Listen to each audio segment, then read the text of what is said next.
წარმოიდგინეთ ქვეყანას, სადაც საერთაშორისო სავალუტო ფონდი გამოყოფს $50 მილიონ სახელმწიფო ბიუჯეტის დასაფინანსებლად, სადაც მასწავლებლები თვეობით ელიან 14 ლარიან ხელფასს, სადაც პენსიონერები რიგებში დგანან ცარიელი ხელებით, სადაც დედაქალაქში ელექტროენერგია დღეში მხოლოდ 2 საათით მოდის და იმავდროულად, ამავე ქვეყნის ერთ რეგიონში, ქვემო ქართლში, ყოველთვიურად ამაზე მეტი თანხა ბრუნავს ნაღდი ფულის სახით, რომელიც არასოდეს შედის სახელმწიფო ხაზინაში.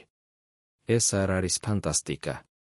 ეს არის საქართველოს 1990-იანი და 2000-იანი წლების დასაწყისის რეალობა, სადაც ერთმა ადამიანმა, ლევან მამალაძემ, შექმნა სისტემა, რომელიც ფუნქციონირებდა როგორც სახელმწიფოში. როგორ იყო ეს შესაძლებელი? ვინ აფინანსებდა ამ პარალელურ იმპერიას? და რატომ ხუჭავდა თვალს ცენტრალური ხელისუფლება, მაშინ როცა ქვეყანა იხრჩობოდა სიღარიბეში? დღეს, პირველად, ჩვენ გავხსნით არქივებს, რომლებიც ამ კითხვებზე პასუხს იძლევა და ეს პასუხები უფრო შემაძრწუნებელია, ვიდრე თავად კითხვები. 1994 წელი. ედუარდ შევარდნაძე, ყოფილი საბჭოთა საგარეო საქმეთა მინისტრი, რომელიც ახლახან დაბრუნდა საქართველოში და გახდა ქვეყნის ლიდერი, ნიშნავს ახალგაზრდა, ამბიციურ პოლიტიკოს, ლევან მამალაძეს, ქვემო ქართლის გუბერნატორად. ეს არ არის უბრალო დანიშვნა.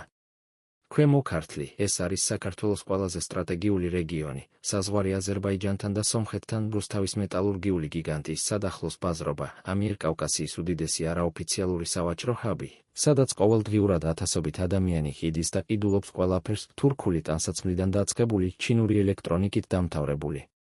ეს არის რეგიონი, სადაც ფული მოძრაობს, სადაც ბიზნესი ცოცხლობს, სადაც ეკონომიკა არ არის მკვდარი, როგორც დანარჩენ საქართველოში. და შევარდნაძე ამ რეგიონს აძლევს ახალგაზრდა, ენერგიულ, ლოიალურ ადამიანს, რომელსაც ერთი მკაფიო დავალება აქვს, შეინარჩუნეს სტაბილურობა, უზრუნველყო არჩევნებზე ხმები და ნუ შეგვაწუხებს ზედმეტი კითხვებით. მამალაძე ამ დავალებას ასრულებს, მაგრამ თავისი გზით, რომელიც მალე გადაიქცევა ლეგენდად, კოშმარად და ერთ-ერთ უდიდეს კორუფციულ სქემად პოსტსაბჭოთა სივრცეში. პირველი წლები მშვიდად გადის. მამალაძე აგრძელებს ძალაუფლების კონსოლიდაციას. ის ნიშნავს ლოიალურ ადამიანებს ყველა გასაღებ პოზიციაზე, პოლიციის უფროსი, საბაჟოს დეპარტამენტის რეგიონული ხელმძღვანელი, სასამართლოს თავმჯდომარე, საარჩევნო კომისიის წევრები. ეს არ არის უბრალოდ კადრების შერჩევა, ეს არის ქსელის შექმნა, სადაც ყველა ადამიანი იცის თავისი ადგილი და თავისი ფუნქცია. და ეს ფუნქცია ერთია, ფულის შეგროვება და მისი გადაცემა ზემოთ გუბერნატორის ადმინისტრაციაში, სადაც არსებობს ეკც, შავი სალარო, ფიზიკური სეიფი, სადაც ინახება ნაღდი დოლარები, რომლებიც არასოდეს გადის ბანკის ანგარიშებზე, არასოდეს აღირიცხება საგადასახადო სისტემაში, არასოდეს ჩნდება არც ერთ ოფიციალურ დოკუმენტში. ეს არის პარალელური ბიუჯეტი, რომელიც არსებობს გვერდიგვერდ სახელმწიფო ბიუჯეტთან, მაგრამ რომელიც ბევრად უფრო დიდია, ბევრად უფრო ეფექტურია და ბევრად უფრო საშიშია. როგორ ივსება ეს სალარო? საიდან მოდის ეს ფული? და რატომ არავინ აჩერებს ამ სისტემას? პასუხი იწყება სადახლოს ბაზრობაზე. თუ ოდესმე ყოფილხართ იქ 1996-99 წლებში, თქვენ იცით, რას ნიშნავს ქაოსი და წესრიგი ერთდროულად. ათასობით ადამიანი, ასობით სავაჭრო რიგი, უამრავი ტვირთი, რომელიც ყოველდღიურად შემოდის თურქეთიდან, ირანიდან, აზერბაიჯანიდან. ოფიციალურად ეს არის ბაზრობა, სადაც ადამიანები თავისუფლად ვაჭრობენ. რეალურად ეს არის ერთ-ერთი უდიდესი ხარკის წერტილი კავკასიაში. ყველა მოვაჭრე, რომელსაც სურს ადგილის დაჭერა ბაზრობაზე, იხდის ეხც, ადგილის ფულს, ფიქსირებულ თანხას, რომელიც დამოკიდებულია ადგილის ლოკაციაზე და ზომაზე. ეს არ არის ოფიციალური გადასახადი. ეს არ არის იჯარა, რომელიც მიდის მუნიციპალიტეტში. ეს არის ფული, რომელიც გროვდება ნაღდად და მიდის პირდაპირ ადგილობრივი მაყურებლების ხელში, ადამიანები, რომლებიც არიან პოლიციის თანამშრომლები სამოქალაქო ტანსაცმელში, ან უბრალოდ ნდობით აღჭურვილი პირები, რომლებსაც აქვთ უფლება აკონტროლონ ბაზრობა. დღეში ამ ბაზრობაზე გროვდება ათასობით დოლარი. თვეში ასობით ათასი. წელიწადში მილიონები. და ეს მხოლოდ ადგილის ფული არ არის.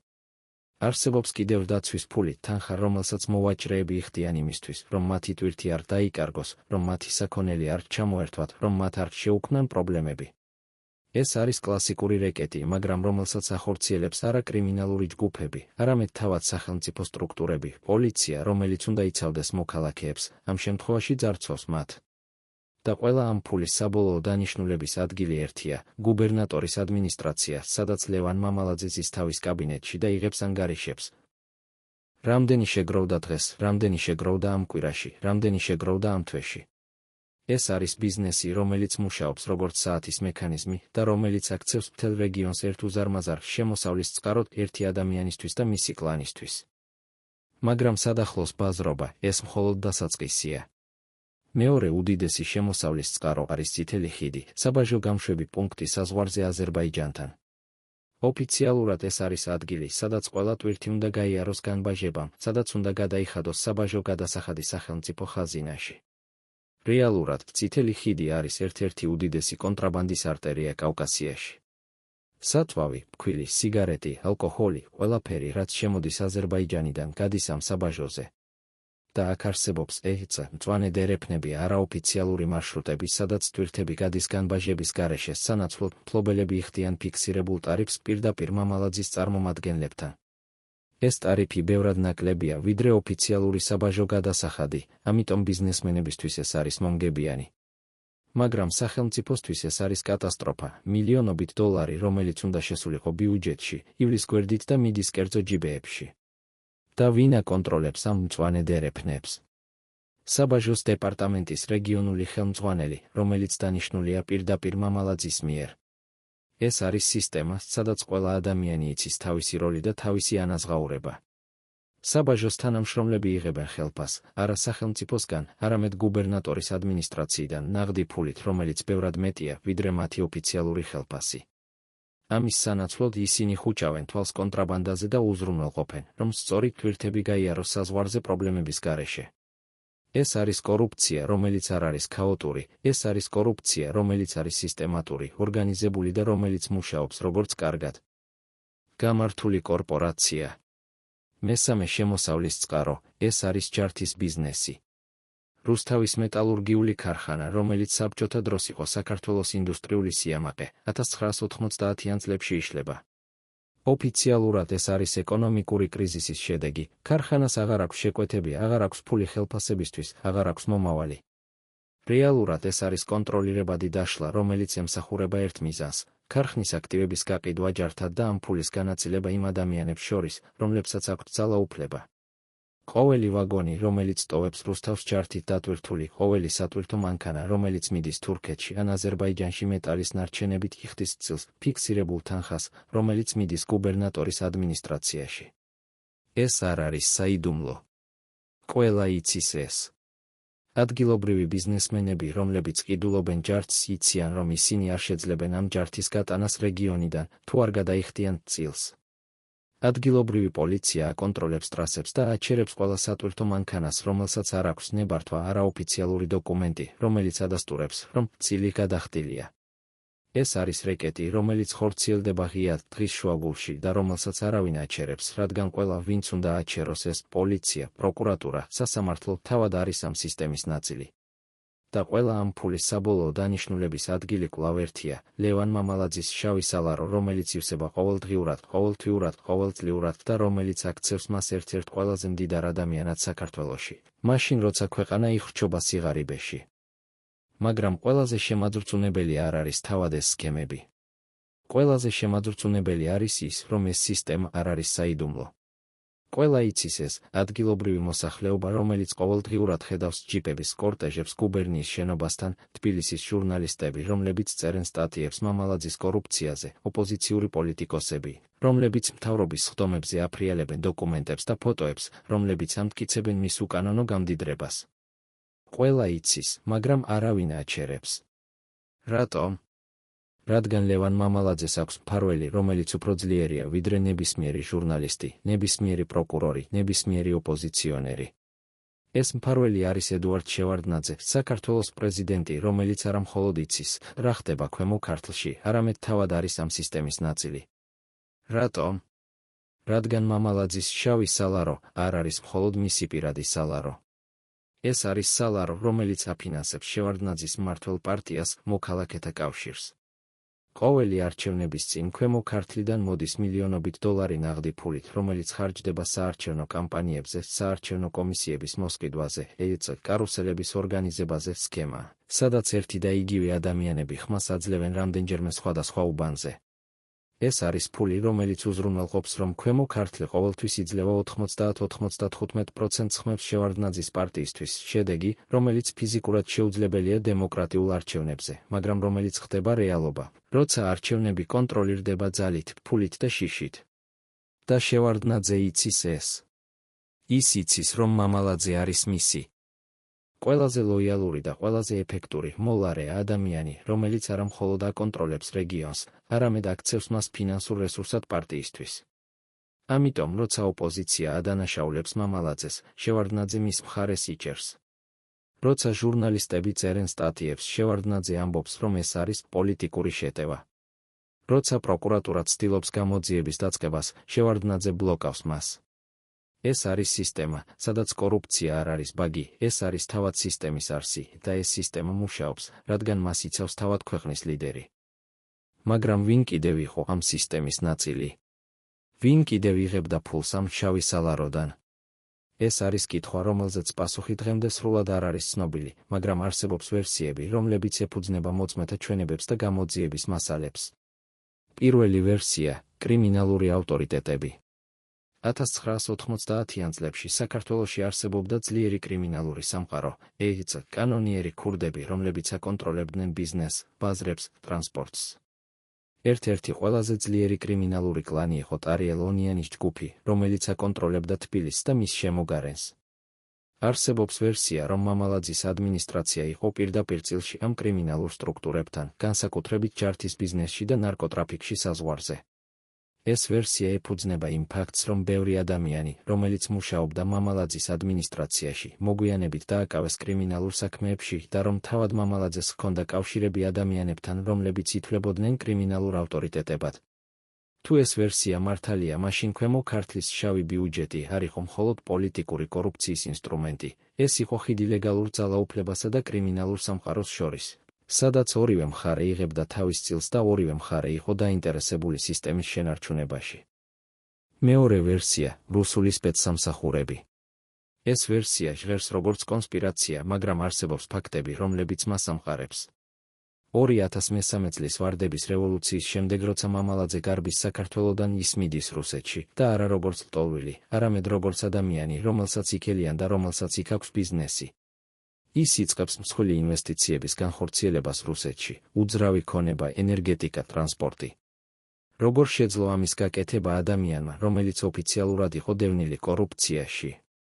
როგორ მიიღო ბიზნეს ვიზა და ნებართვები ქვეყანაში, სადაც ყველაფერი კონტროლირდება სპეცსამსახურების მიერ?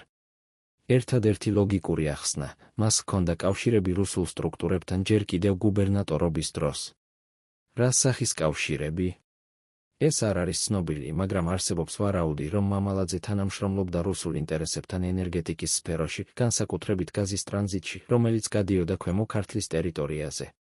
თუ ეს მართალია, მაშინ მამალაძის შავი სალარო არ იყო მხოლოდ ადგილობრივი კორუფციის პროდუქტი, ეს იყო ნაწილი უფრო დიდი გეოპოლიტიკური თამაშისა, სადაც რეგიონული ლიდერები მუშაობდნენ როგორც აგენტები უცხო ძალებისთვის, რომლებსაც სურდათ კონტროლი საქართველოს სტრატეგიულ რესურსებზე. მესამე ვერსია – საერთაშორისო ბიზნესი. ქვემო ქართლი არ იყო იზოლირებული რეგიონი, ეს იყო ტრანზიტული ჰაბი, სადაც გადიოდა ტვირთები თურქეთიდან, ირანიდან, აზერბაიჯანიდან, სომხეთიდან. ბევრი საერთაშორისო კომპანია, რომელიც მუშაობდა კავკასიაში, იძულებული იყო გაევლო ქვემო ქართლი და ეს ნიშნავდა, რომ ისინი იძულებულნი იყვნენ ეთამაშათ მამალაძის წესებით. არსებობს ვერსია, რომ ზოგიერთი დასავლური კომპანია, რომელიც ოფიციალურად ებრძოდა კორუფციას, რეალურად იხდიდა წილს მამალაძის ადმინისტრაციაში, არა პირდაპირ, არამედ ადგილობრივი შუამავლების გავლით, რომლებიც იყვნენ ნდობით აღჭურვილი პირები. ეს ვერსია ძნელად დასამტკიცებელია, რადგან ასეთი გარიგებები არასოდეს აღირიცხება დოკუმენტებში, მაგრამ ის ლოგიკურია. თუ თქვენ ხართ კომპანია, რომელსაც სურს ბიზნესის გაკეთება რეგიონში, სადაც ყველაფერი კონტროლირდება ერთი ადამიანის მიერ, თქვენ ან იხდით წილს, ან ტოვებთ რეგიონს. და ბევრი კომპანია არჩევდა პირველ ვარიანტს, რადგან ეს იყო უფრო იაფი, ვიდრე ბიზნესის დაკარგვა. მაგრამ ყველაზე მნიშვნელოვანი კითხვა არ არის, ვინ აფინანსებდა მამალაძის სისტემას, ყველაზე მნიშვნელოვანი კითხვა არის, რატომ გაგრძელდა ეს სისტემა 10 წლის განმავლობაში, მაშინ როცა ყველა იცოდა მისი არსებობა. პასუხი მარტივია, რადგან ეს სისტემა ემსახურებოდა ძალიან ბევრ ადამიანს. ის ემსახურებოდა მამალაძეს, რომელიც გახდა მდიდარი. ის ემსახურებოდა შევარდნაძეს, რომელიც იღებდა ფულს არჩევნებისთვის. ის ემსახურებოდა ადგილობრივ ძალოვნებს, რომლებიც იღებდნენ ხელფასს ნაღდად. ის ემსახურებოდა ბიზნესმენებს, რომლებიც იხდიდნენ წილს, მაგრამ რომლებიც იმავდროულად იღებდნენ დაცვას და მონოპოლიას.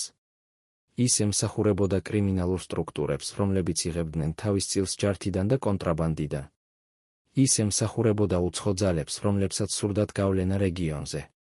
ეს იყო სისტემა, სადაც ყველა იღებდა რაღაცას გარდა ერთი ჯგუფისა, ჩვეულებრივი მოქალაქეები, რომლებიც იხდიდნენ ყველაფერს, ადგილის ფულს, ბაზრობაზე, გზის ფულს, ტრასაზე, დაცვის ფულს, ბიზნესისთვის და რომლებიც არაფერს იღებდნენ სანაცვლოდ, გარდა სიღარიბისა, უსამართლობისა და შიშისა. ეს იყო სისტემა, რომელიც აშენდა მათ ზურგზე, მათი ხარჯზე, მათი ტანჯვის ხარჯზე და რომელიც გაგრძელდა, რადგან არავის არ ჰქონდა ძალა ან სურვილი მისი შეჩერებისა.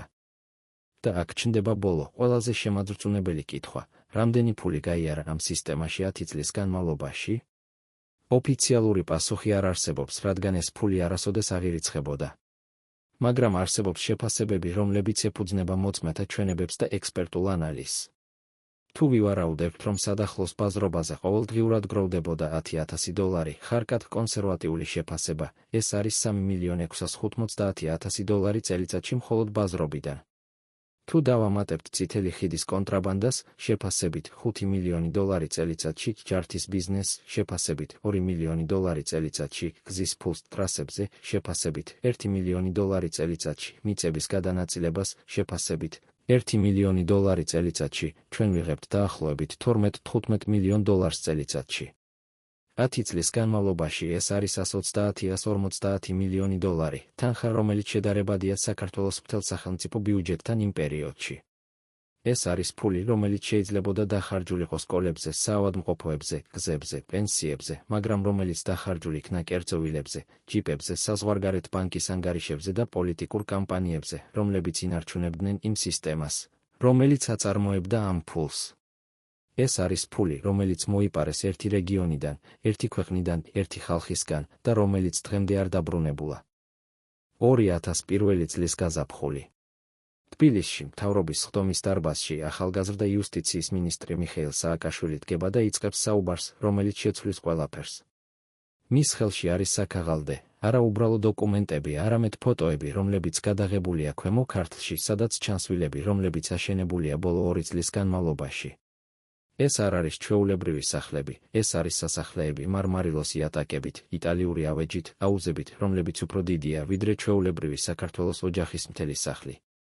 და ყველა ეს ვილა ეკუთვნის ადამიანებს, რომლებიც მუშაობენ ლევან მამალაძის ადმინისტრაციაში, ადამიანებს, რომელთა ოფიციალური ხელფასი არის 50-60 ლარი თვეში, მაგრამ რომლებიც აშენებენ სახლებს, რომლებიც ღირს ასობით $1,000.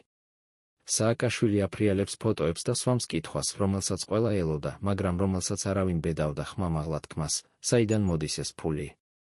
როგორ შეუძლია ადამიანს, რომლის ოფიციალური შემოსავალი წელიწადში არის $700-800, აშენოს სახლი, რომელიც ღირს $200,000? და თუ ეს ფული არ არის ლეგალური, მაშინ ვინ იცავს ამ ადამიანებს? ვინ აძლევს მათ უფლებას, რომ ცხოვრობდნენ როგორც მეფეები, მაშინ როცა ქვეყანა იხრჩობა? დარბაზში დგება სიჩუმე, არა იმიტომ, რომ ადამიანები არ იციან პასუხი, არამედ იმიტომ, რომ ისინი იციან, რომ ეს პასუხი არის საშიში. და მერე დგება ედუარდ შევარდნაძე, და ის არ პასუხობს კითხვაზე. ის ამბობს, რომ ეს არის პოლიტიკური შეტევა, რომ ეს არის ცილისწამება, რომ სააკაშვილი არ იცის, რაზე საუბრობს. მაგრამ ის არ ამბობს, რომ ფოტოები ყალბია. ის არ ამბობს, რომ ვილები არ არსებობს. ის უბრალოდ იცავს მამალაძეს და ამით ადასტურებს ყველაფერს, რასაც სააკაშვილი ამტკიცებს. ეს არის მომენტი, როცა კორუფცია ხდება ღია, არა იმიტომ, რომ ვინმე აღიარებს მას, არამედ იმიტომ, რომ ვინმე უარს ამბობს მის უარყოფაზე. მაგრამ რატომ იცავდა შევარდნაძე მამალაძეს ასე მძაფრად? რატომ რისკავდა საკუთარ რეპუტაციას ადამიანისთვის, რომელიც აშკარად იყო ჩართული კორუფციაში? პასუხი მდებარეობს არა მხოლოდ ფულში, რომელსაც მამალაძე აძლევდა პარტიას, პასუხი მდებარეობს იმაში, რასაც მამალაძე აძლევდა შევარდნაძეს პირადად, კონტროლს. ქვემო ქართლი არ იყო უბრალოდ რეგიონი, ეს იყო ყველაზე რთული რეგიონი საქართველოში. მოსახლეობის უმეტესობა იყო ეთნიკურად აზერბაიჯანელი, რომლებიც საუბრობდნენ ქართულად ცუდად ან საერთოდ არ საუბრობდნენ, რომლებიც უფრო მეტად უყურებდნენ ბაქოს ვიდრე თბილისს, რომლებიც ჰქონდათ საკუთარი კულტურა, საკუთარი ტრადიციები, საკუთარი ლიდერები. 1990-იან წლებში, როცა საქართველო იყო სუსტი, როცა ცენტრალური ხელისუფლება ვერ აკონტროლებდა თავის ტერიტორიას, არსებობდა რეალური საფრთხე, რომ ქვემო ქართლი შეიძლებოდა გახდომოდა მეორე აფხაზეთი ან სამხრეთ ოსეთი რეგიონი, რომელიც გამოცხადდებოდა დამოუკიდებლობას ან შეუერთდებოდა აზერბაიჯანს. და მამალაძე იყო ადამიანი, რომელიც ამ საფრთხეს აჩერებდა, არა იმიტომ, რომ ის იყო დიდი პატრიოტი, არამედ იმიტომ, რომ მას ჰქონდა ძალა და ფული, რომ ეკონტროლებინა რეგიონი. ის იყენებდა ფულს, რომელსაც აგროვებდა შავ სალაროში, იმისთვის, რომ ეყიდა ადგილობრივი ლიდერები, სოფლის თავადები, მეჩეთების იმამები, ბიზნესმენები, რომლებიც ჰქონდათ გავლენა ადგილობრივ თემებზე. ის აძლევდა მათ ფულს, აძლევდა მათ მიწას, აძლევდა მათ პოზიციებს და სანაცვლოდ ისინი უზრუნველყოფდნენ, რომ მათი თემები რჩებოდნენ ლოიალურები თბილისის მიმართ.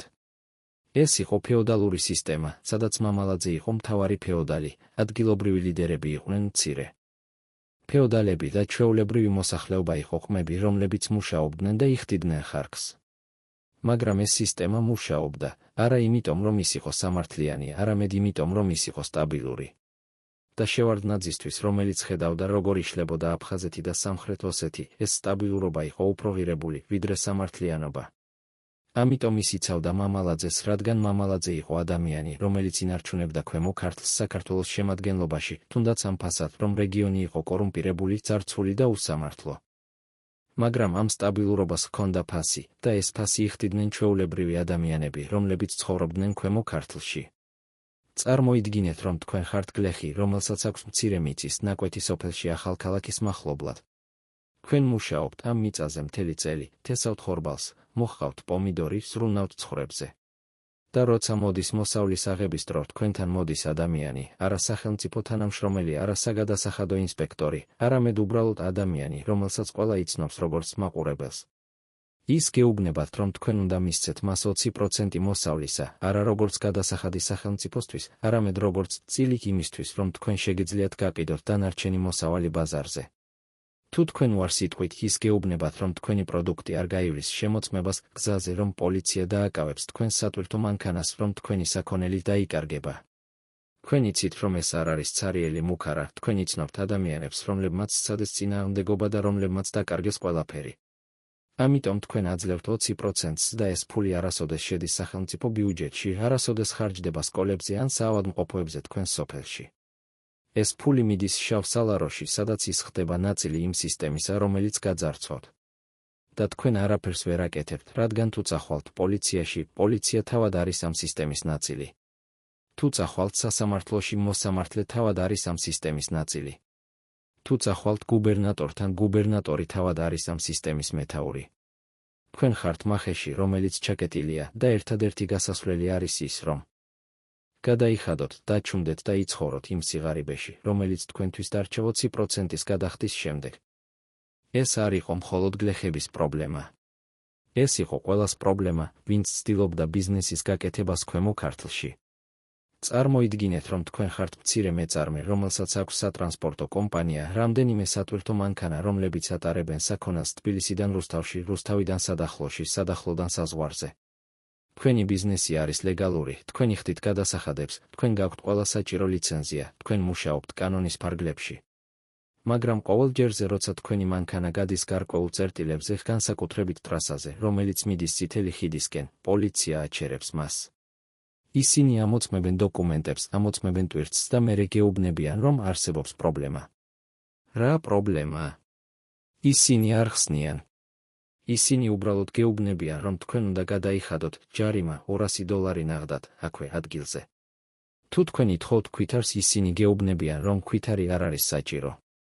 თუ თქვენ უარსიტყვით გადახდაზე, ისინი გეუბნებიან, რომ თქვენი მანქანა უნდა წავიდეს დამატებით შემოწმებაზე, რაც ნიშნავს, რომ ის იქნება დაკავებული რამდენიმე დღის განმავლობაში და თქვენ დაკარგავთ კლიენტს, დაკარგავთ კონტრაქტს, დაკარგავთ ფულს. ამიტომ თქვენ იხდით და ეს ფული არასოდეს შედის სახელმწიფო ბიუჯეტში. ეს ფული იყოფა პოლიციელებს შორის, რომლებიც დგანან ამ წერტილებზე და ნაწილი მიდის ზემოთ, უფროსებთან, რომლებიც აძლევენ ბრძანებას, სად უნდა დადგნენ ეს წერტილები და რამდენი უნდა შეაგროვონ. და ყველა ამ ფულის საბოლოო დანიშნულების ადგილი კვლავ ერთია, შავი სალარო, რომელიც ივსება ყოველდღიურად ათასობით მცირე გადახდით $200 აქ, $100 იქ, $50. სხვაგან, რომლებიც ერთად ქმნიან მილიონებს წელიწადში. ეს არის სისტემა, რომელიც აშენებულია არა დიდ გარიგებებზე, არამედ მცირე ძარცვაზე, ძარცვა, რომელიც ხდება ყოველდღიურად, ყოველ საათში, ყველგან, სადაც ადამიანები ცდილობენ მუშაობას, ცხოვრებას, გადარჩენას. და ყველაზე საშინელი ამ სისტემაში იყო არა თავად ძარცვა, ყველაზე საშინელი იყო ის, რომ ეს სისტემა ანადგურებდა ნებისმიერ ალტერნატივას. თუ თქვენ იყავით ადამიანი, რომელსაც სურდა ბიზნესის გაკეთება პატიოსნად, თქვენ ვერ გაუძლებდით კონკურენციას იმ ადამიანებთან, რომლებიც იხდიდნენ წილს და იღებდნენ დაცვას. თუ თქვენ იყავით ადამიანი, რომელსაც სურდა პოლიტიკაში შესვლა და ცვლილებების მოტანა, თქვენ აწყდებოდით სისტემას, რომელიც აკონტროლებდა არჩევნებს, საარჩევნო კომისიები, რომლებიც ყალბებდნენ შედეგებს, პოლიცია, რომელიც აშინებდა ამომრჩევლებს, ფული, რომელიც ყიდულობდა ხმებს. თუ თქვენ იყავით ჟურნალისტი, რომელსაც სურდა ამ სისტემის გამოძიება, თქვენ აწყდებოდით მუქარებს, პირველ რიგში ირიბ მუქარებს, მერე პირდაპირ მუქარებს, და თუ თქვენ არ ჩერდებოდით, თქვენ შეიძლებოდა დაგეკარგათ სამუშაო, დაგეკარგათ ბინა, დაგემართათ უბედური შემთხვევა. ეს არ იყო პარანოია, ეს იყო რეალობა, რომელსაც ადასტურებდა ათობით შემთხვევა, როცა ადამიანები, რომლებიც ცდილობდნენ წინააღმდეგობას, უბრალოდ ქრებოდნენ, ტოვებდნენ რეგიონს, ტოვებდნენ ქვეყანას, ან უბრალოდ ჩუმდებოდნენ და ეგუებოდნენ. ეს იყო სისტემა, რომელიც არა მხოლოდ ძარცავდა ადამიანებს, ეს იყო სისტემა, რომელიც ანადგურებდა იმედს, რომ რაიმე შეიძლებოდა შეცვლილიყო. და ეს იყო ყველაზე დიდი დანაშაული, არა ფულის მოპარვა, არამედ მომავლის მოპარვა, შესაძლებლობის მოპარვა, რომ ადამიანებს ჰქონოდათ ცხოვრება, რომელიც არ იქნებოდა დაქვემდებარებული შიშს და უსამართლობას. მაგრამ ვინ იყო ის კონკრეტული ადამიანები, რომლებიც ახორციელებდნენ ამ სისტემას ყოველდღიურად? ვინ იყო ის მაყურებლები, რომლებიც აგროვებდნენ ფულს ბაზრობაზე? ვინ იყო ის პოლიციელები, რომლებიც აჩერებდნენ მანქანებს ტრასაზე? ვინ იყო ის საბაჟოს თანამშრომლები, რომლებიც უშვებდნენ კონტრაბანდას? ეს არ იყო ჩრდილოვანი ფიგურები, ეს იყო ჩვეულებრივი ადამიანები, რომლებსაც ჰქონდათ სახელები, ოჯახები, ბავშვები. ბევრი მათგანი დღეს ცოცხალია, ზოგი ჯერ კიდევ მუშაობს სახელმწიფო სტრუქტურებში, ზოგი გადავიდა ბიზნესში, ზოგი წავიდა საზღვარგარეთ. და თითქმის არც ერთი მათგანი არ დასჯილა, რადგან 2013 წლის რევოლუციის შემდეგ, როცა ახალი ხელისუფლება დაიწყო გამოძიება, ძირითადი ყურადღება გამახვილდა მამალაძეზე და რამდენიმე მაღალჩინოსანზე, მაგრამ არა იმ ასობით ადამიანზე, რომლებიც რეალურად ახორციელებდნენ ძარცვას ყოველდღიურად. ეს იყო სისტემა, რომელიც იყო ძალიან დიდი, ძალიან გავრცელებული, ძალიან ღრმად ჩაშენებული საზოგადოებაში, რომ შეძლებოდა მისი სრული განადგურება. და ეს არის ტრაგედია, რომელიც გრძელდება დღემდე, რადგან ბევრი იმ ადამიანებისგან, რომლებიც მუშაობდნენ ამ სისტემაში, დღეს ასწავლიან თავიანთ შვილებს, რომ ასე მუშაობს სამყარო, რომ თუ გინდა წარმატება, უნდა იყო ნაწილი სისტემისა, რომ პატიოსნება არის სისუსტე. ეს არის მემკვიდრეობა, რომელიც დატოვა მამალაძის სისტემამ, არა მხოლოდ მოპარული ფული, არამედ მოპარული ღირებულებები, მოპარული ნდობა, მოპარული რწმენა, რომ სამართლიანობა შესაძლებელია. და აქ ჩნდება კითხვა, რომელიც ყველაზე მტკივნეულია, იცოდნენ თუ არა ჩვეულებრივი ადამიანები, რომლებიც მუშაობდნენ ამ სისტემაში, პოლიციელები, საბაჟოს თანამშრომლები, მაყურებლები, რომ ისინი ანადგურებდნენ საკუთარ ქვეყანას? იცოდნენ თუ არა, რომ ფული, რომელსაც ისინი აგროვებდნენ, იყო ფული, რომელიც უნდა წასულიყო სკოლებში, საავადმყოფოებში, გზებში? იცოდნენ თუ არა, რომ ისინი იყვნენ ნაწილი სისტემისა, რომელიც აქცევდა საქართველოს ერთ-ერთ ყველაზე კორუმპირებულ ქვეყნად მსოფლიოში? პასუხი არის, დიახ, ისინი იცოდნენ. მაგრამ ისინი ასევე იცოდნენ, რომ თუ ისინი არ იქნებოდნენ ამ სისტემის ნაწილი, სხვა ადამიანი იქნებოდა მათ ადგილზე და ისინი იქნებოდნენ ის ადამიანები, რომლებიც იხდიდნენ წილს, რომლებიც ცხოვრობდნენ სიღარიბეში, რომლებიც არ შეეძლოთ თავიანთი ბავშვების კვება. ეს იყო არჩევანი, რომელიც არ იყო რეალური არჩევანი, ეს იყო არჩევანი მსხვერპლსა და მსხვერპლშემწეს შორის და ბევრმა ადამიანმა აირჩია მეორე, რადგან ისინი ჰქონდათ ოჯახები, ჰქონდათ ბავშვები, ჰქონდათ სურვილი გადარჩენისა.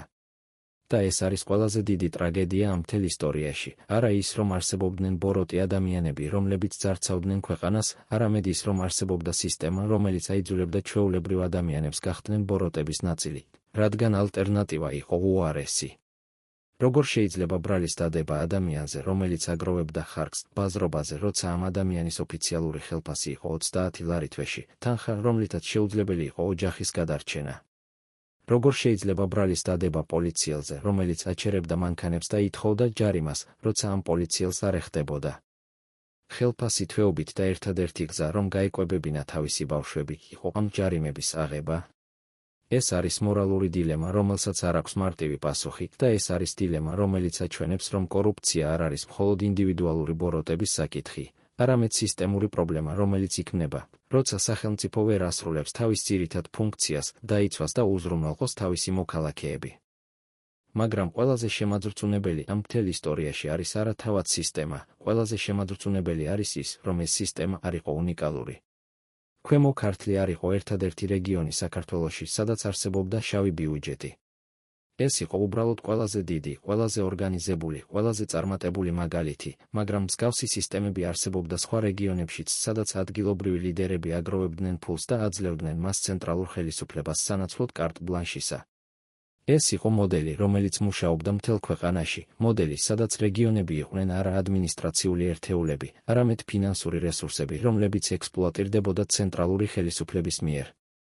და ეს მოდელი არ დასრულდა 2013 წელს, ეს მოდელი გარდაიქმნა, შეიცვალა, მოერგო ახალ რეალობას, მაგრამ არ გაქრა.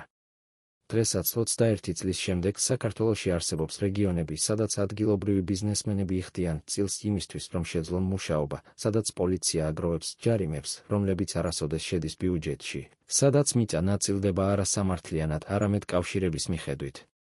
ფორმა შეიცვალა, მასშტაბი შემცირდა, მაგრამ არსი დარჩა და ეს არის ყველაზე დიდი გაკვეთილი, რომელიც უნდა ავიღოთ მამალაძის ისტორიიდან. კორუფცია არ არის პრობლემა, რომელიც წყდება ერთი ადამიანის დაპატიმრებით ან ერთი რეჟიმის დამხობით. კორუფცია არის პრობლემა, რომელიც მოითხოვს სისტემურ ცვლილებებს კანონებში, ცვლილებებს ინსტიტუტებში, ცვლილებებს კულტურაში, ცვლილებებს იმაში, თუ როგორ ფიქრობენ ადამიანები ძალაუფლებაზე, ფულზე და სამართლიანობაზე. და ეს ცვლილებები არ ხდება. ერთ დღეში ეს ცვლილებები მოითხოვს თაობებს, მოითხოვს მუდმივ ბრძოლას, მოითხოვს იმას, რომ ყოველი ადამიანი, რომელსაც აქვს ძალაუფლება, პატარა თუ დიდი, აირჩიოს პატიოსნება კორუფციის ნაცვლად, თუნდაც ეს არჩევანი იყოს რთული, თუნდაც ეს არჩევანი იყოს ძვირი. და ბოლოს, ყველაზე მნიშვნელოვანი კითხვა, რა მოხდა იმ ფულთან, რომელიც შეგროვდა 10 წლის განმავლობაში მამალაძის შავ სალაროში? სად არის ეს 130-150 მილიონი დოლარი დღეს? ოფიციალური პასუხი უცნობია.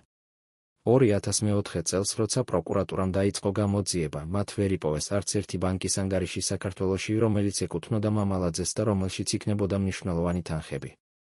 ვერ იპოვეს არც ერთი უძრავი ქონება მის სახელზე, რომელიც ღირებულებდა მილიონებს.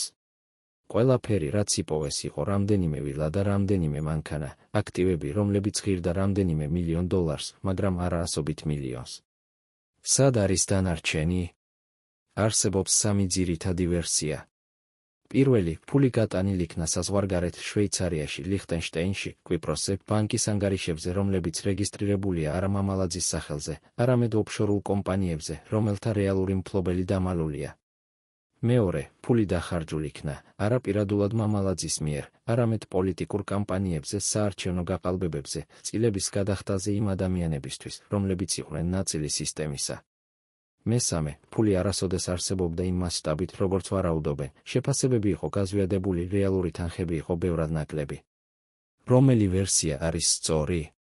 ალბათ სამივე ერთად, ნაწილი ფულისა გატანილ იქნა საზღვარგარეთ, ნაწილი დახარჯულ იქნა პოლიტიკაზე, ნაწილი არასოდეს არსებობდა.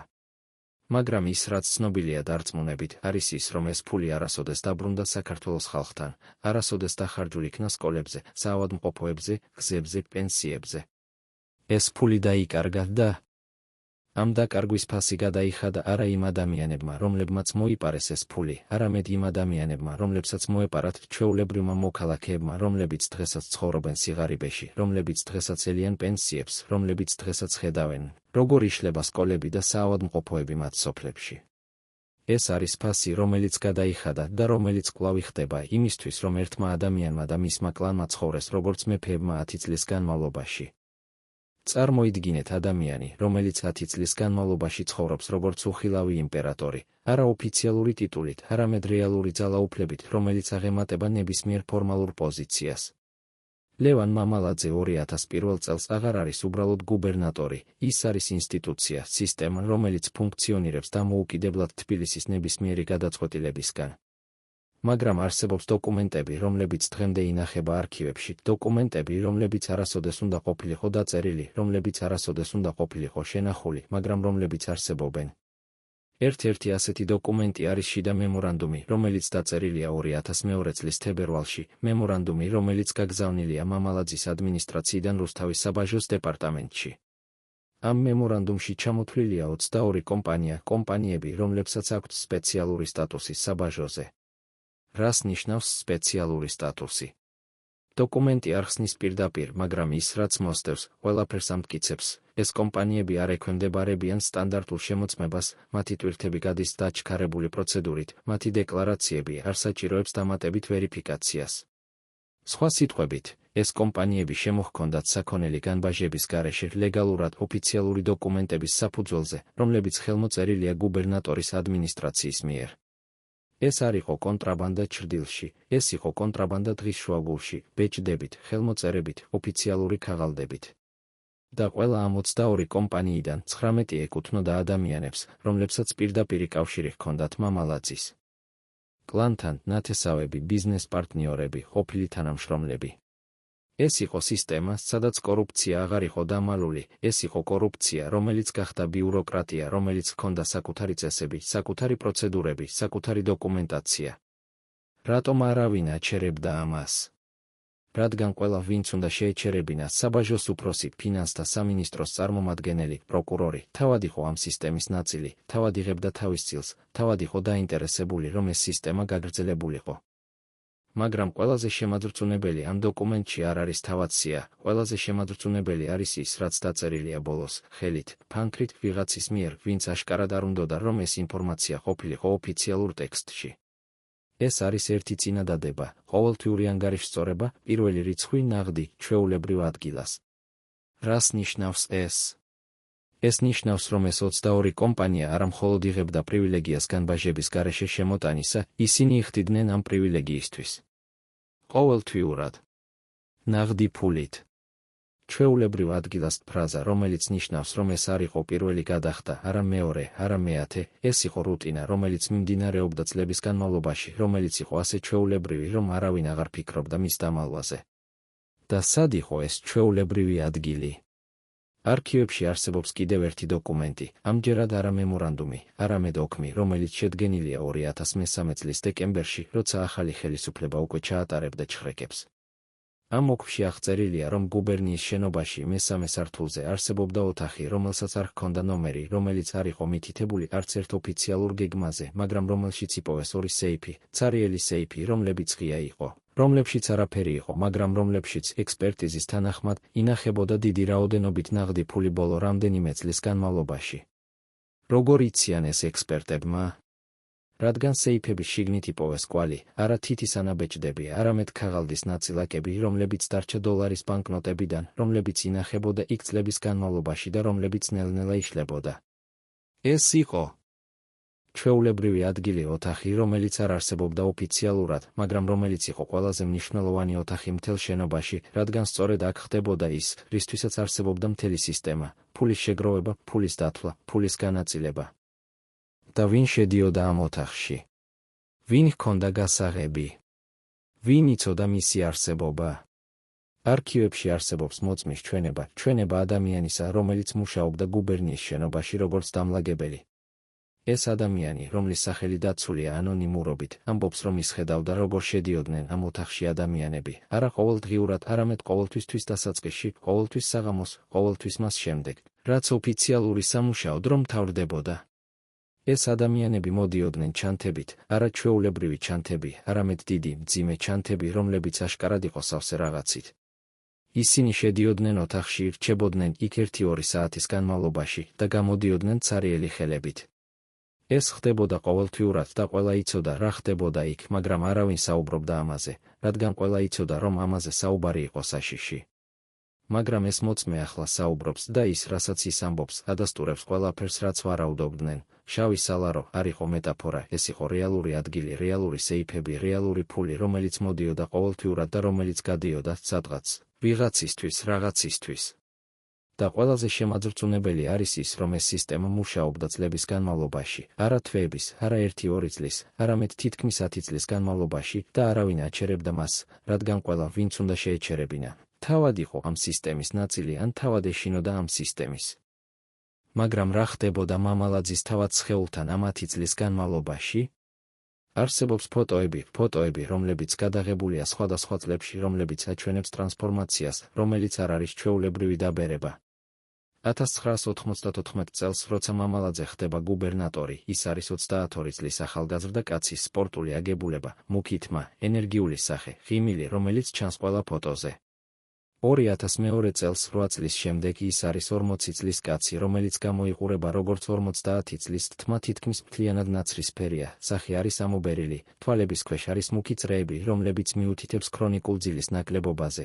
სხეული არის გასქელებული, არა ჯანსაღი წონით, არამედ ის სახის გასქელება, რომელიც მოდის სტრესისგან, ალკოჰოლისგან, უძილობისგან. და ყველაზე შემაძრწუნებელი არის თვალები, რომლებიც 1994 წელს იყო ღია, ენერგიული, ახლა არის დაღლილი, შეშფოთებული, პარანოიული.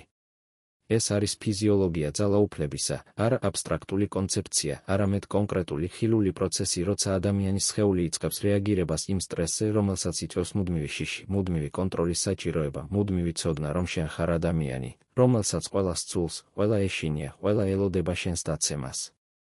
არსებობს სამედიცინო ჩანაწერები, რომლებიც გახდა საჯარო 2004 წელს, როცა პროკურატურამ გამოითხოვა მამალაძის პირადი ექიმის დოკუმენტაცია. ამ ჩანაწერებში ჩამოთვლილია მედიკამენტები, რომლებიც ენიშნებოდა მამალაძეს ბოლო 5 წლის განმავლობაში: ანტიდეპრესანტები, საძილეაბები, წნევის დამწევი პრეპარატები, საშარდმდენი საშუალებები, მედიკამენტების სია, რომელიც დამახასიათებელია არა 40 წლის ჯანმრთელი კაცისთვის, არამედ 70 წლის ადამიანისთვის, რომელსაც აქვს ქრონიკული დაავადებები. რა ხდებოდა მამალაძის სხეულთან? რა ხდებოდა მის ფსიქიკასთან? პასუხი მარტივია, ის იხდიდა ფასს, რომელსაც იხდის ყველა ადამიანი, რომელიც ცხოვრობს მუდმივ შიშში, მუდმივ სტრესში, მუდმივ ცოდნაში, რომ ის არის მიზანი. და ეს შიში არ იყო უსაფუძვლო. 2001 წლის შემდეგ, როცა მიხეილ სააკაშვილმა ღიად დაუპირისპირდა მამალაძეს მთავრობის სხდომაზე, მამალაძე იწყებს ცხოვრებას, რომელიც უფრო ჰგავს ციხეს, ვიდრე თავისუფლებას. ის აღარ გადაადგილდება თბილისში ესკორტის გარეშე, არაოფიციალური ესკორტი, რომელიც ეკუთვნის გუბერნატორს, არამედ კერძო ესკორტი, რომელიც შედგება 10-12 შეიარაღებული ადამიანისგან, რომლებიც მოძრაობენ 4-5 მანქანით. ის აღარ ცხოვრობს თავის ოფიციალურ რეზიდენციაში რუსთავში, ის ცხოვრობს ვილაში, რომელიც აშენებულია სოფელ მარნეულის გარეთ, ვილა, რომელიც გარშემორტყმულია 3 მეტრის სიმაღლის კედლით, რომელსაც აქვს ელექტრონული კარიბჭე, რომელსაც იცავს 24 საათის განმავლობაში შეიარაღებული დაცვა. ის აღარ ესწრება საჯარო ღონისძიებებს, ის აღარ მიდის ბაზრობაზე, აღარ მიდის რესტორანში, აღარ მიდის თეატრში. ის ცხოვრობს როგორც ადამიანი, რომელიც იცის, რომ ის არის მიზანი, და ეს ცოდნა ანადგურებს მას ფიზიკურად და ფსიქიკურად. არსებობს მოწმის ჩვენება ადამიანისა, რომელიც მუშაობდა მამალაძის პირად მძღოლად 2002 წელს. ეს ადამიანი ამბობს, რომ მამალაძე ყოველდილას იწყებდა დღეს იმით, რომ ამოწმებდა მანქანას, არა მექანიკურ მდგომარეობას, არამედ ამოწმებდა, არ იყო თუ არა დამონტაჟებული ბომბი. ის ამოწმებდა საკუთარი ხელებით, აწევდა კაპოტს, უყურებდა ძრავას, აწევდა მანქანას და უყურებდა ქვემოთ. ეს ხდებოდა ყოველდღიურად და ეს არ იყო რაციონალური შიში, ეს იყო პარანოია, რომელიც გახდა ნაწილი მისი ცხოვრებისა. მაგრამ იყო თუ არა ეს პარანოია უსაფუძვლო?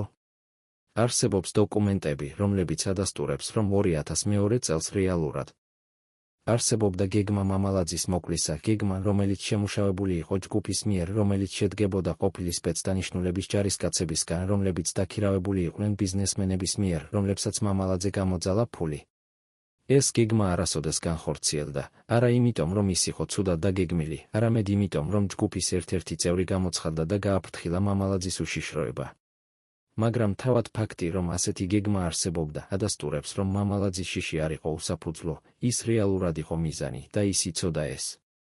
და ეს შიში იწვევდა გადაწყვეტილებებს, რომლებიც აძლიერებდა იმ სისტემას, რომელიც თავად იყო შიშის წყარო.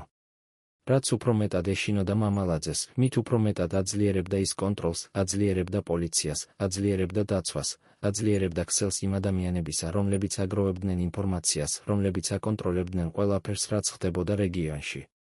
და ეს კონტროლი მოითხოვდა ფულს, მეტ ფულს ვიდრე ადრე, რადგან მეტი ადამიანი უნდა გადახდილიყო, მეტი ადამიანი უნდა ყოფილიყო ლოიალური, მეტი ადამიანი უნდა ყოფილიყო დაინტერესებული სისტემის შენარჩუნებაში. ეს იყო ციკლი, რომელიც აძლიერებდა თავის თავს, შიში იწვევდა კონტროლს, კონტროლი მოითხოვდა ფულს, ფული მოითხოვდა ძარცვას, ძარცვა იწვევდა სიძულვილს, სიძულვილი იწვევდა შიშს. და ეს ციკლი არ შეიძლებოდა გაჩერებულიყო, არა იმიტომ, რომ მამალაძე არ სურდა მისი გაჩერება, არამედ იმიტომ, რომ ის აღარ იცოდა, როგორ გაეჩერებინა. ის იყო ტყვე იმ სისტემისა, რომელიც თავად შექმნა სისტემა, რომელიც აღარ იყო მისი ინსტრუმენტი, არამედ გახდა მისი ციხე, მისი წყევლა, მისი განაჩენი.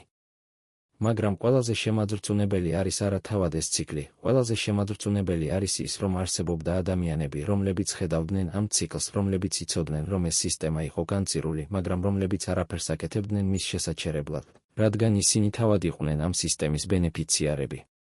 და ყველაზე დიდი ბენეფიციარი არ იყო მამალაძე, ყველაზე დიდი ბენეფიციარი იყო ედუარდ შევარდნაძე, რომელიც იღებდა ფულს არჩევნებისთვის, რომელიც იღებდა ხმებს ქვემო ქართლიდან, რომელიც იღებდა სტაბილურობას რეგიონში და რომელიც იცოდა, რომ ყველა ეს სარგებელი მოდიოდა ძარცვის უსამართლობის ტანჯვის ხარჯზე.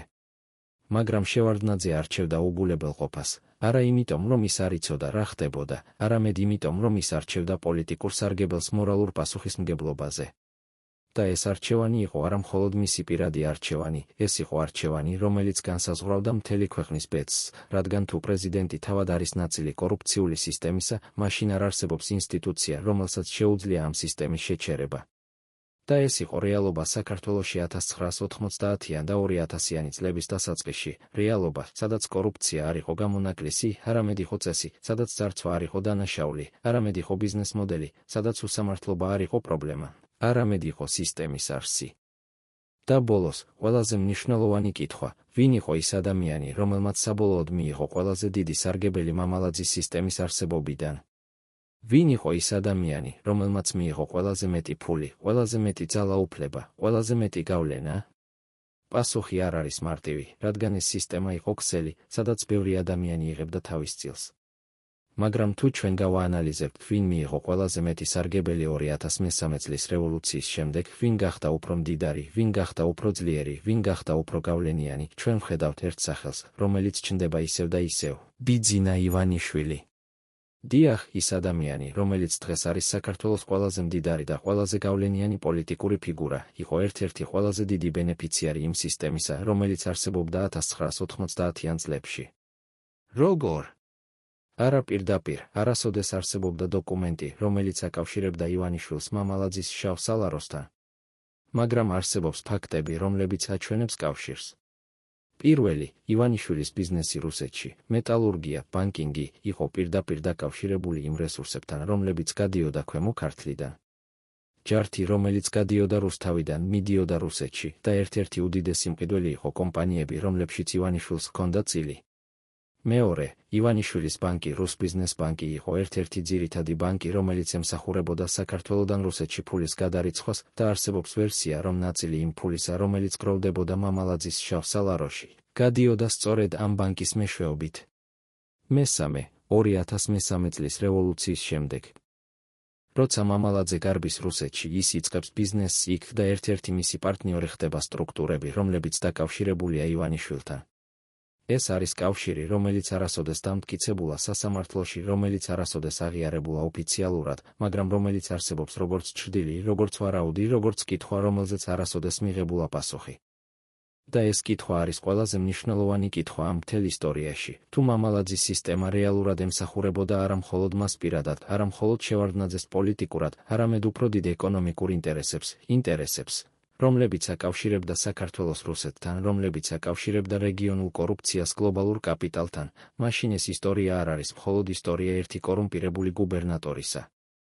ეს არის ისტორია სისტემისა, რომელიც იყო ბევრად უფრო დიდი, ბევრად უფრო რთული, ბევრად უფრო საშიში, ვიდრე ჩვენ ფიქრობდით.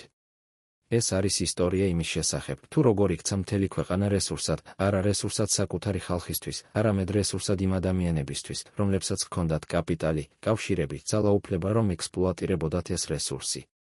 და ეს ექსპლუატაცია არ დასრულდა 2013 წელს, ეს ექსპლუატაცია გაგრძელდა, შეიცვალა ფორმა, შეიცვალა მოთამაშეები, მაგრამ არსი დარჩა იგივე, ქვეყანა, რომელიც არ ეკუთვნის თავის ხალხს, არამედ ეკუთვნის იმ ადამიანებს, რომლებსაც აქვთ ძალა, რომ აიღონ ის, რაც სურთ და დატოვონ ის, რაც არ სურთ.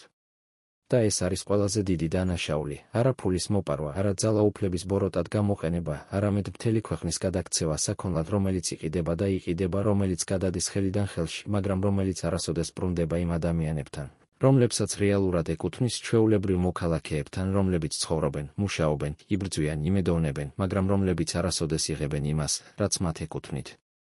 2013 წლის ოქტომბერი. თბილისში, პარლამენტის შენობაში მიმდინარეობს სხდომა, რომელიც უნდა იყოს ჩვეულებრივი ბიუჯეტის განხილვა მომავალი წლისთვის. მაგრამ ამ სხდომაზე ხდება რაღაც, რაც არასოდეს მომხდარა ადრე. ოპოზიციის დეპუტატი დგება და იწყებს საუბარს არა ბიუჯეტზე, არამედ იმაზე, რაც არ არის ბიუჯეტში. ის კითხულობს ციფრებს, რომლებიც აჩვენებს, რამდენი ფული უნდა შესულიყო სახელმწიფო ხაზინაში მხოლოდ ქვემო ქართლის საბაჟოდან, თუ ყველა ტვირთი გავლილიყო ლეგალურად. ეს ციფრი არის 12 მილიონი დოლარი წელიწადში. მერე ის კითხულობს სხვა ციფრს, რომელიც აჩვენებს, რამდენი რეალურად შევიდა. ეს ციფრი არის 2.500.000 დოლარი. სხვაობა არის 9.500.000 დოლარი, თანხა, რომელიც გაქრა, რომელიც არასოდეს შევიდა ხაზინაში, რომელიც წავიდა სადღაც ვიღაცისთვის. და მერე ის სვამს კითხვას, რომელსაც ყველა ელოდა, მაგრამ რომელსაც არავინ ბედავდა ხმამაღლა თქმას პარლამენტის ტრიბუნიდან, სად არის ეს ფული? ვის ჯიბეში არის ეს 9.500.000 დოლარი? და რატომ ჩუმობს მთავრობა, როცა მთელი ქვეყანა იცის, რომ ეს ფული არის ქვემო ქართლის გუბერნატორის შავ სალაროში? დარბაზში დგება სიჩუმე, არა იმიტომ, რომ ადამიანები შოკირებულნი არიან, არამედ იმიტომ, რომ ისინი იციან, რომ ეს კითხვა არის საშიში, რომ ეს კითხვა არის წითელი ხაზი, რომელიც არასოდეს უნდა გადალახულიყო. მაგრამ ეს ხაზი უკვე გადალახულია და ის, რაც მოსდევს, არის არა პასუხი, არამედ თავდაცვა, რომელიც ადასტურებს ყველაფერს. პრემიერ-მინისტრი დგება და იწყებს საუბარს, მაგრამ ის არ საუბრობს ციფრებზე. ის საუბრობს პოლიტიკურ პროვოკაციაზე, დესტაბილიზაციის მცდელობაზე, უცხოური ძალების ჩარევაზე. ის არ ამბობს, რომ ციფრები არასწორია. ის არ ამბობს, რომ ფული შევიდა ხაზინაში. ის უბრალოდ თავს დაესხმება იმ ადამიანს, რომელმაც დასვა კითხვა, და ეს თავდასხმა არის აღიარება, რომ კითხვა არის სწორი, რომ პრობლემა არსებობს, რომ სისტემა, რომელზეც საუბრობს ოპოზიცია, რეალურად არსებობს. მაგრამ ყველაზე შემაძრწუნებელი ხდება მას შემდეგ, რაც სხდომა მთავრდება. ის დეპუტატი, რომელმაც დასვა კითხვა, გადის პარლამენტის შენობიდან და მის მანქანასთან ელოდება ორი ადამიანი. ისინი არ არიან პოლიციელები. ისინი არ არიან ჟურნალისტები. ისინი არიან უბრალოდ ადამიანები, რომლებიც უახლოვდებიან მას და ეუბნებიან ერთ წინადადებას, შენ და შენი ოჯახი ხართ საფრთხეში. შეწყვიტე ეს თამაში. ეს არ არის ცარიელი მუქარა, ეს არის გაფრთხილება, რომელიც მოდის იქიდან, სადაც რეალური ძალაუფლებაა, არა ფორმალური. და ეს დეპუტატი იცის ეს. ის იცის, რომ თუ ის გააგრძელებს, ის და მისი ოჯახი რეალურად იქნებიან საფრთხეში. ამიტომ ის ჩუმდება და ეს ჩუმება არის ყველაზე ხმამაღალი დადასტურება იმისა, რომ სისტემა, რომელზეც ის საუბრობდა, არის ძალიან რეალური, ძალიან ძლიერი, ძალიან საშიში. მაგრამ ეს ჩუმება არ გრძელდება დიდხანს. რადგან 2013 წლის ნოემბერში ხდება რაღაც, რაც ცვლის ყველაფერს, საპარლამენტო არჩევნები, რომლებიც გახდება ტრიგერი ვარდების რევოლუციისთვის. და ამ არჩევნებში ქვემო ქართლი კვლავ თამაშობს გადამწყვეტ როლს, მაგრამ ამჯერად არა როგორც რეგიონი, რომელიც იძლევა ხმებს ხელისუფლებისთვის, არამედ როგორც რეგიონი, რომელიც ხდება სიმბოლო იმისა, თუ რამდენად გაყალბებულია არჩევნები საქართველოში. არჩევნების დღეს, ნოემბრის მეორე რიცხვს, ქვემო ქართლის საარჩევნო უბნებზე ხდება რაღაც, რაც აღარ შეიძლება დამალვა, ღია, უხეში, პრიმიტიული გაყალბება, რომელიც ხდება დღის შუაგულში, კამერების წინაშე, დამკვირვებლების თვალწინ. ადამიანები ხმას აძლევენ რამდენჯერმე, კარუსელები, როცა ერთი და იგივე ადამიანები მიდიან სხვადასხვა უბანზე და ხმას აძლევენ ყოველჯერზე. საარჩევნო კომისიები ითვლიან ბიულეტენებს და აცხადებენ შედეგებს, რომლებიც ფიზიკურად შეუძლებელია, უბნები, სადაც რეგისტრირებულია 500 ამომრჩეველი, აცხადებენ, რომ ხმა მისცა 700-მა. პოლიცია დგას უბნების გარეთ და აშინებს იმ ადამიანებს, რომლებიც ცდილობენ ხმის მიცემას ოპოზიციისთვის. ეს არის არა არჩევნები, ეს არის სპექტაკლი, რომელიც უნდა ქმნიდეს ილუზიას დემოკრატიისა, მაგრამ რომელიც რეალურად არის დემონსტრაცია იმისა, თუ რამდენად არ არსებობს დემოკრატია. და ყველაზე შემაძრწუნებელი არის ის, რომ ეს ყველაფერი ხდება ღიად, არა იმიტომ, რომ ხელისუფლება არ ცდილობს დამალვას, არამედ იმიტომ, რომ ხელისუფლება აღარ ფიქრობს, რომ საჭიროა დამალვა. ეს არის ძალაუფლება, რომელმაც დაკარგა შიში, და ეს არის ყველაზე საშიში ტიპის ძალაუფლება, რადგან ის აღარ ითვალისწინებს შედეგებს. მაგრამ შედეგები მოდის და ისინი მოდიან სწრაფად. არჩევნების შემდეგ თბილისში იწყება აქციები, რომლებიც მოითხოვენ არჩევნების გაუქმებას, ახალი არჩევნების ჩატარებას, შევარდნაძის გადადგომას. და ამ აქციებში მონაწილეობს არა მხოლოდ ოპოზიციის მხარდამჭერები, მონაწილეობს ჩვეულებრივი ადამიანები, რომლებიც მოიწყინეს, რომლებმაც დაკარგეს იმედი, რომლებმაც გადაწყვიტეს, რომ საკმარისია. და ამ ადამიანებს შორის არიან ადამიანები ქვემო ქართლიდან, ადამიანები, რომლებიც 10 წლის განმავლობაში ცხოვრობდნენ მამალაძის სისტემის ქვეშ, რომლებიც იხდიდნენ ხარკს, რომლებიც ჩუმდებოდნენ შიშით, მაგრამ რომლებიც ახლა გადაწყვეტენ, რომ ჩუმება აღარ არის ვარიანტი. ისინი მოდიან თბილისში, არა ათასობით, არამედ ასობით, მაგრამ მათი არსებობა არის სიმბოლური, რადგან ისინი წარმოადგენენ იმას, რაც ყველაზე ეშინოდა მამალაძეს და შევარდნაძეს, რომ ჩვეულებრივი ადამიანები, რომლებიც უნდა ყოფილიყვნენ დაშინებულები, აღარ არიან დაშინებულები. და როცა ხალხი კარგავს შიშს, ძალაუფლება კარგავს ძალას და ეს არის ის, რაც ხდება 2013 წლის ნოემბერში საქართველოში. ნოემბრის 22 რიცხვს ღამით ედუარდ შევარდნაძე ტოვებს პრეზიდენტის სასახლეს, არა იმიტომ, რომ ვინმე აიძულებს მას, არამედ იმიტომ, რომ ის იცის, რომ თუ ის დარჩება, ის შეიძლება არ გადარჩეს. გარეთ ქუჩებში არიან ათასობით ადამიანი, რომლებიც მოითხოვენ მის გადადგომას და ამ ადამიანებს შორის არიან არა მხოლოდ ოპოზიციის მხარდამჭერები, არამედ ჩვეულებრივი მოქალაქეები, რომლებიც მოიწყინეს, რომლებმაც დაკარგეს ყველაფერი, რომლებსაც აღარ აქვთ რა დაკარგონ. და შევარდნაძე იცის, რომ როცა ხალხს აღარ აქვს რა დაკარგოს, ხალხი ხდება საშიში. ამიტომ ის ტოვებს სასახლეს და ამით მთავრდება ეპოქა, რომელიც იყო აშენებული კორუფციაზე, ძარცვაზე, შიშზე. მაგრამ რა ხდება მამალაძესთან? ნოემბრის 23 რიცხვს დილით ლევან მამალაძე ტოვებს თავის ვილას მარნეულში, არა ოფიციალური კორტეჟით, არამედ ერთი მანქანით, რომელსაც მართავს მისი პირადი მძღოლი. ის მიდის საზღვარზე, არა წითელი ხიდზე, სადაც ის აკონტროლებდა ყველაფერს 10 წლის განმავლობაში, არამედ სხვა საზღვარზე, მცირე, თითქმის უცნობ გამშვებ პუნქტზე, სადაც ის იცის, რომ მას გაუშვებენ. და ის გადის საზღვარს და ამით იწყება მისი ახალი ცხოვრება როგორც ლტოლვილის, როგორც დევნილის, როგორც ადამიანის, რომელიც დაკარგა ყველაფერი, რაც ჰქონდა, ძალაუფლება, გავლენა, იმპერია, რომელიც ის ააშენა 10 წლის განმავლობაში. მაგრამ რეალურად დაკარგა თუ არა მამალაძემ ყველაფერი? ეს არის კითხვა, რომელზეც პასუხი დღემდე არ არის ცნობილი. რადგან როცა ახალი ხელისუფლება იწყებს გამოძიებას, როცა პროკურატურა ეძებს მის აქტივებს, როცა ფინანსური პოლიცია ამოწმებს ბანკის ანგარიშებს, ისინი ვერაფერს პოულობენ, არა იმიტომ, რომ არაფერი არსებობს, არამედ იმიტომ, რომ ყველაფერი დამალულია. ვილები, რომლებიც აშენებულია ქვემო ქართლში, რეგისტრირებულია არა მამალაძის სახელზე, არამედ მისი ნათესავების სახელზე, ნათესავები, რომლებიც ამტკიცებენ, რომ ისინი თავად იყიდეს ეს ვილები, თავად აიშენეს ისინი, თავად ფლობენ მათ. მანქანები, რომლებიც იდგა გუბერნიის შენობასთან, რეგისტრირებულია კომპანიებზე, რომლებიც არსებობს მხოლოდ ქაღალდზე, რომლებსაც არ აქვთ ოფისი, არ აქვთ თანამშრომლები, არ აქვთ რეალური საქმიანობა. ფული, რომელიც უნდა იყოს ბანკის ანგარიშებზე, არსად არ არის, არა საქართველოში, არა რუსეთში, არა შვეიცარიაში. ეს არის სისტემა, რომელიც აშენებულია ისე, რომ არაფერი შეიძლება დამტკიცდეს, არაფერი შეიძლება იპოვოს, არაფერი შეიძლება დაბრუნდეს. და ეს არის ყველაზე დიდი ტრაგედია, არა ის, რომ ფული მოიპარეს, არამედ ის, რომ ეს ფული მოიპარეს ისე, რომ ის არასოდეს შეიძლება დაბრუნდეს, არასოდეს შეიძლება გამოყენებულ იქნას იმისთვის, რისთვისაც ის უნდა ყოფილიყო გამოყენებული სკოლებისთვის, საავადმყოფოებისთვის, გზებისთვის, ადამიანებისთვის, რომლებმაც გადაიხადეს ეს ფული თავიანთი შრომით, თავიანთი ტანჯვით, თავიანთი სიცოცხლით.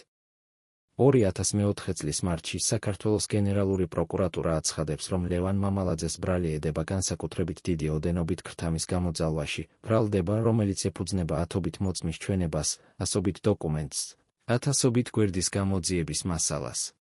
მაგრამ მამალაძე არ არის საქართველოში, ის არის რუსეთში, სადაც ის ცხოვრობს როგორც ლტოლვილი, სადაც ის იწყებს ახალ ბიზნესს, სადაც ის აგრძელებს ცხოვრებას, რომელიც არ არის ძალიან განსხვავებული იმ ცხოვრებისგან, რომელიც ჰქონდა საქართველოში, ვილები, მანქანები, ფული, რომელიც მოდის საიდღაცა, რომელიც არასოდეს ამთავრდება. და ეს არის ყველაზე დიდი უსამართლობა, არა ის, რომ მამალაძე არ დასჯილა, არამედ ის, რომ მამალაძე გააგრძელა ცხოვრება, რომელიც აშენებულია მოპარულ ფულზე, მაშინ როცა ადამიანები, რომლებსაც მოეპარათ ეს ფული, კვლავ ცხოვრობენ სიღარიბეში, კვლავ ელიან პენსიებს, კვლავ ხედავენ, როგორ იშლება სკოლები და საავადმყოფოები მათ სოფლებში. 2006 წელს საქართველოს სასამართლომ მამალაძეს დაუსწრებლად მიუსაჯა 18 წლით თავისუფლების აღკვეთა, განაჩენი, რომელიც არასოდეს შესრულდება, რადგან მამალაძე არასოდეს დაბრუნდება საქართველოში, რადგან რუსეთი არასოდეს გასცემს მას, რადგან ის გააგრძელებს ცხოვრებას იქ, სადაც ის არის დაცული, სადაც ის არის უსაფრთხო, სადაც ის არის თავისუფალი არა იმ გაგებით, რომელიც ნიშნავს უფლებებს, არამედ იმ გაგებით, რომელიც ნიშნავს უსჯელობას. და აქ ჩნდება ბოლო, ყველაზე მნიშვნელოვანი კითხვა. რა იყო ის, რაც რეალურად დაიკარგა ამ მთელ ისტორიაში? არა ფული არის მხოლოდ ციფრები, რომლებიც შეიძლება დაითვალოს, შეიძლება შეფასდეს, შეიძლება დაბრუნდეს. რაც რეალურად დაიკარგა, არის რაღაც, რაც არ შეიძლება დაითვალოს, არ შეიძლება შეფასდეს, არ შეიძლება დაბრუნდეს. ნდობა. ნდობა სახელმწიფოს მიმართ, ნდობა, რომ სახელმწიფო არის ინსტიტუცია, რომელიც იცავს მოქალაქეებს, რომელიც ემსახურება მოქალაქეებს, რომელიც არსებობს მოქალაქეებისთვის. ეს ნდობა განადგურდა, არა ერთ დღეში, არამედ 10 წლის განმავლობაში, ყოველდღიურად, ყოველ საათში, ყოველ წუთში, როცა ჩვეულებრივი ადამიანები ხედავდნენ, როგორ ძარცავდა სახელმწიფო მათ, როგორ ტყუოდა სახელმწიფო მათ, როგორ უგულებელყოფდა სახელმწიფო მათ. და ეს ნდობა არ აღდგა 2013 წლის რევოლუციის შემდეგ, რადგან ახალი ხელისუფლება, რომელიც მოვიდა ვარდების რევოლუციის შედეგად, თავად გახდა ნაწილი იმავე სისტემისა, რომელსაც ის ებრძოდა. ახალი სახელები, ახალი სახეები, მაგრამ იგივე მეთოდები, იგივე კორუფცია, იგივე ძარცვა, მხოლოდ უფრო დახვეწილი, უფრო ჩრდილოვანი, უფრო რთული დასამტკიცებლად. და ეს არის ყველაზე დიდი ტრაგედია, არა ის, რომ რევოლუცია ვერ შეცვალა სისტემა, არამედ ის, რომ რევოლუცია დაარწმუნა ადამიანები, რომ სისტემა არ შეიძლება შეიცვალოს, რომ ყველაფერი, რაც ხდება, არის ციკლი, რომელიც მეორდება, რომელიც არასოდეს მთავრდება, რომელიც არის საქართველოს განაჩენი. 2021 წელი. ქვემო ქართლი დღეს გამოიყურება განსხვავებულად, გზები რემონტირებულია, სკოლები აღდგენილია, ახალი ბიზნესები იხსნება. მაგრამ თუ ისაუბრებთ ადამიანებთან, რომლებიც ცხოვრობდნენ აქ 1990-იან და 2000-იანი წლების დასაწყისში, თუ ისაუბრებთ მათ, ვინც გადარჩა მამალაძის სისტემას, თქვენ მოისმენთ არა ისტორიებს წარმატებისა, არამედ ისტორიებს დაკარგვისა, დაკარგული წლები, დაკარგული შესაძლებლობები, დაკარგული იმედი. ისინი გეტყვიან, რომ ცხოვრება გაუმჯობესდა, მაგრამ ისინი ასევე გეტყვიან, რომ ის, რაც დაიკარგა, არასოდეს დაბრუნდა. ფული, რომელიც მოიპარეს, არასოდეს დაბრუნდა. ადამიანები, რომლებმაც მოიპარეს ეს ფული, არასოდეს დასჭილან, არა მხოლოდ მამალაძე, არამედ ასობით ადამიანი, რომლებიც იყვნენ ნაწილი მის სისტემისა, რომლებიც აგროვებდნენ ხარკს, რომლებიც აშინებდნენ მოქალაქეებს, რომლებიც ძარცავდნენ ქვეყანას. ბევრი მათგანი დღეს კვლავ მუშაობს სახელმწიფო სტრუქტურებში, სხვა პოზიციებზე, სხვა რეგიონებში, მაგრამ კვლავ ნაწილი იმავე სისტემისა, რომელიც არასოდეს რეალურად შეიცვალა. მამალაძის ოჯახი დღეს ცხოვრობს რუსეთში, ვილებში, რომლებიც ღირს მილიონობით დოლარს, ბიზნესებით, რომლებიც აგრძელებენ მუშაობას, ცხოვრებით, რომელიც არ არის ძალიან განსხვავებული იმ ცხოვრებისგან, რომელიც ჰქონდათ საქართველოში. ისინი არასოდეს დაბრუნდნენ, არა იმიტომ, რომ მათ არ შეუძლიათ, არამედ იმიტომ, რომ მათ არ სურთ, რადგან ისინი იციან, რომ დაბრუნება ნიშნავს პასუხისმგებლობას, ნიშნავს სასამართლოს, ნიშნავს შესაძლო ციხეს. ამიტომ ისინი რჩებიან იქ, სადაც არიან, დაცულები, უსაფრთხოები, თავისუფლები იმ გაგებით, რომელიც ნიშნავს უსჯელობას. და ეს უსჯელობა არის არა მხოლოდ მათი პირადი ტრაგედია, ეს არის ტრაგედია მთელი ქვეყნისთვის, რადგან ეს უსჯელობა აგზავნის შეტყობინებას ყველა იმ ადამიანისთვის, რომელსაც აქვს ძალაუფლება დღეს, შენ შეგიძლია მოიპარო, შეგიძლია გაძარცვო, შეგიძლია განადგურო, და თუ შენ გექნება საკმარისი ფული, საკმარისი კავშირები, საკმარისი ძალა, შენ არასოდეს დაისჯები. ის ადამიანები, რომლებმაც ყველაზე მეტი მიიღეს მამალაძის სისტემის არსებობიდან, ის ადამიანები, რომლებმაც მიიღეს ფული, ძალაუფლება, გავლენა, დღეს არიან ნაწილი ახალი ელიტისა, ახალი სისტემისა, რომელიც გააგრძელებს იმავე ციკლს. ძალაუფლება იწვევს კორუფციას, კორუფცია იწვევს ძარცვას, ძარცვა იწვევს სიღარიბეს, სიღარიბე იწვევს უკმაყოფილებას, უკმაყოფილება იწვევს რევოლუციას, რევოლუცია იწვევს ახალ ძალაუფლებას და ციკლი იწყება თავიდან. ეს არის ციკლი, რომელიც გრძელდება 30 წელია და რომელიც, როგორც ჩანს, გაგრძელდება, თუ არაფერი შეიცვლება ფუნდამენტურად. საქართველო დღეს არის ქვეყანა, რომელიც ცდილობს ევროპული ინტეგრაციის გზას, ქვეყანა, რომელიც საუბრობს დემოკრატიაზე, კანონის უზენაესობაზე, ადამიანის უფლებებზე. მაგრამ ეს სიტყვები რჩება მხოლოდ სიტყვები, თუ არ არსებობს რეალური პასუხისმგებლობა იმ ადამიანებისთვის, რომლებსაც აქვთ ძალაუფლება. თუ არ არსებობს რეალური სამართალი, რომელიც მუშაობს ყველასთვის, არა მხოლოდ ჩვეულებრივი მოქალაქეებისთვის, არამედ ძლიერებისთვის, დიდრებისთვის, გავლენიანებისთვის. თუ არ არსებობს რეალური ნდობა, რომ სახელმწიფო არის ინსტიტუცია, რომელიც ემსახურება ხალხს, არა პირიქით. მამალაძის ისტორია არ არის მხოლოდ ისტორია ერთი კორუმპირებული გუბერნატორისა. ეს არის ისტორია სისტემისა, სისტემა, რომელიც შექმნილია ისე, რომ ძალაუფლება ხდება პრივილეგია ძარცვისა, რომ კორუფცია ხდება არა გამონაკლისი, არამედ წესი, რომ უსამართლობა ხდება არა პრობლემა, არამედ ნორმა. და ეს სისტემა არ დასრულდა 2013 წელს, ეს სისტემა გარდაიქმნა, შეიცვალა, მოერგო, მაგრამ არ გაქრა. და ეს არის ყველაზე მნიშვნელოვანი გაკვეთილი, რომელიც უნდა ავიღოთ ამ ისტორიიდან. ცვლილება არ მოდის რევოლუციებით, ცვლილება მოდის მაშინ, როცა ყოველი ადამიანი, რომელსაც აქვს ძალაუფლება, აირჩევს პასუხისმგებლობას უშჯელობის ნაცვლად, აირჩევს სამართლიანობას კორუფციის ნაცვლად, აირჩევს ხალხის მსახურებას ხალხის ძარცვის ნაცვლად. მაგრამ მთავარი კითხვა რჩება, ვინ რეალურად იდგა ამ მთელი სისტემის უკან? ვინ იყო ის ძალები, ადგილობრივი თუ საერთაშორისო, რომლებმაც ყველაზე მეტი მიიღეს იქიდან, რომ მთელი რეგიონი გადაიქცა კერძო იმპერიად? და რატომ 21 წლის შემდეგ ჩვენ კვლავ ვერ ვიცით სრული სიმართლე იმის შესახებ, სად წავიდა ის $100 მილიონი, რომელიც მოიპარეს ქვემო ქართლიდან? ეს კითხვები რჩება და სანამ ამ კითხვებზე არ იქნება პასუხი, სანამ არ იქნება რეალური გამოძიება, რეალური პასუხისმგებლობა, რეალური სამართალი, ამ ისტორიის ფინალი არ დაიწერება. რადგან ისტორია, რომელსაც არ აქვს ფინალი, არის ისტორია, რომელიც მეორდება ისევ და ისევ სხვა სახელებით, სხვა ადგილებში, მაგრამ იმავე არსით, იმავე ტანჯვით, იმავე უსამართლობით.